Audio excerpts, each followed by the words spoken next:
Good afternoon, I'm Jeana Wirtenberg. I'm one of the founders of the Institute for Sustainable Enterprise at Fairleigh Dickinson University, and the executive director, Joel Harmon, is in the audience as well, and some of my colleagues. I'm also the CEO of Transitioning to Green, a consulting and training firm. Previously, I was at Ph.D. For 9 years, so see some of my colleagues here, and before that, AT&T. And my background, interestingly enough, is I'm a psychologist. I want to make a few key points to connect some dots, set some context at a very big picture level, and hopefully inspire you with a few brief examples. First, some context. I have 3 key points, and I'm going to put it under the heading, Creating a Conspiracy for Good. It's creating a conspiracy for good.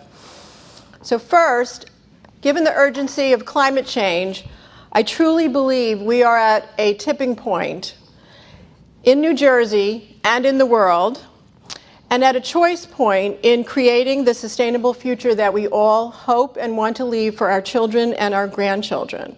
Quite literally, the choices that each of us makes every day will shape this future and go in one direction or another. I'm going in the positive direction, and I see all of you will be there too.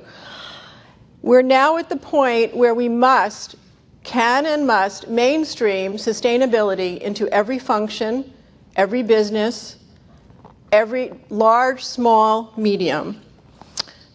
Third point, I believe we are inextricably intertwined and connected in a way that none of us can even consciously understand.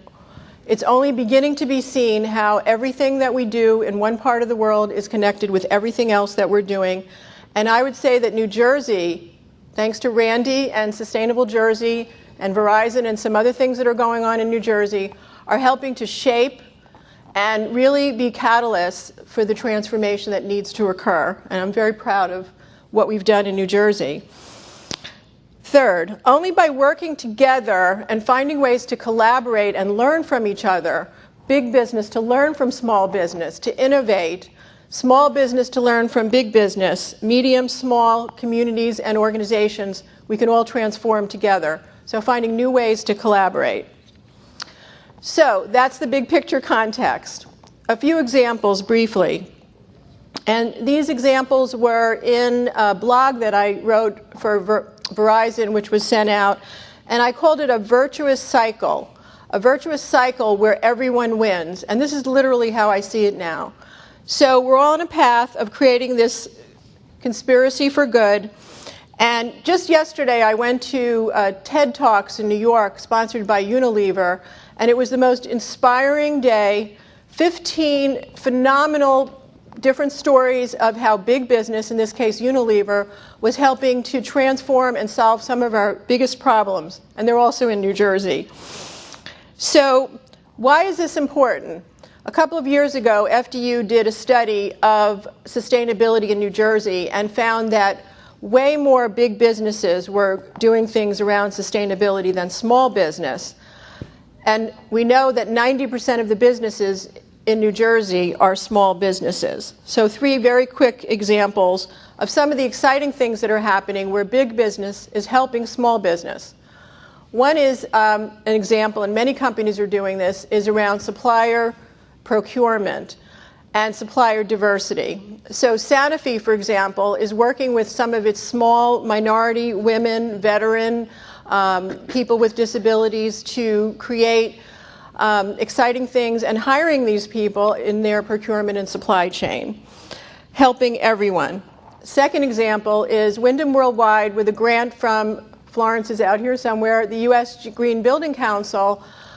We put on 18 different lunch and learns in 6 different functions to mainstream sustainability into every function in Wyndham. But they didn't just do it for themselves. They invited all sorts of small businesses to come in, thanks to the grant from the U.S. Green Building Council, and have other people learn, again, from big business and collaborate and transfer knowledge. Third and final example is Alcoa, which is another phenomenal sustainable company in New Jersey.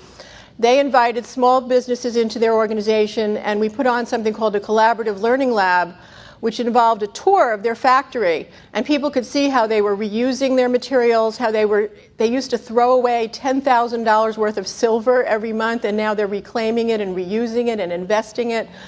And learning from the big companies, the small companies, and working together. So net-net, a conspiracy for good, collaboration, and realizing that we're all inextricably intertwined in this great journey towards sustainability.